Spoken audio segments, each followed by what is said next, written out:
Thankfully, New Hampshire has not experienced a mass shooting at a school, but administrators, teachers, and students certainly think about that possibility. We know you're not in favor of any major restrictions on firearms, but what do you think the state should be doing to prevent a school shooting? And how much money from the state budget would you be willing to allocate for that plan? Let's begin with you, Mr. Aciard. So when it comes to Homeland Security and anti-terrorism, which I consider school shootings to be an anti-terrorism issue, you're going in, most of these people have manifestos, they're trying to accomplish a political aim in some way, shape, or form. Now, we have a serious issue with law enforcement not doing their end of the job and actually following up with these people.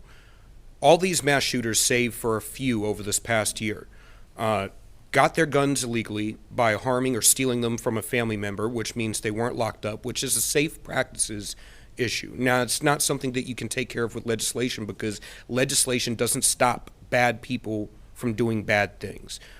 However, they also made a manifesto online, publicized it, said very specifically who they were going to attack and what they were going to do, when they were going to do it. And law enforcement either followed up and didn't take it seriously and didn't take away their guns when they made a credible, specific threat against a target and human beings. Is that not a crime in and of itself, making a threat that you're going to harm somebody?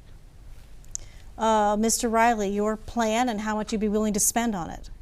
Well, first of all, there's a couple of pieces here to this. I have a background with large building security, and when I was on school board, I did a lot of specific training, active shooter training, and understanding what was at stake. We know what's at stake, but what was going on when an active shooter came into the building.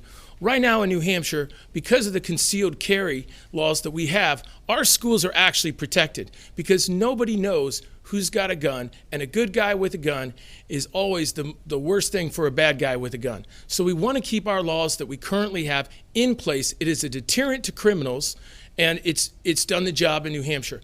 The other thing I will tell you is this. I hear from veterans all the time. They want to rise up. They want to help. They want to be part of the solution. All I hear from bureaucrats are excuses. What I hear from veterans, every time there's a school shooting, let us get involved. Let us get involved in our community today. But nobody will talk to them. I'll talk to them as governor because I'm an outsider, because I want to listen to them. I value their opinion, and they can help. Just their presence alone, just the help of the community is what we need so much more of in New Hampshire.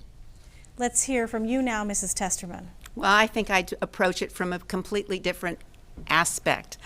I would be encouraging our children to be getting the Eddie Eagle education. I would be encouraging our schools also to put back into the curriculum where students could actually compete in shooting activities.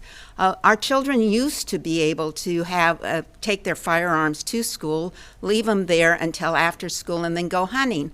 They also had the firearm safety at home in the schools. There's another situation too that could, another approach that could be done, as they've done in schools in Georgia, where they've actually allowed the adults in the school to take firearm practices, learn how to use them if they so choose, and then no one knows who actually has the defense mechanisms in their schools. So, you know, most of these places where shootings occur are in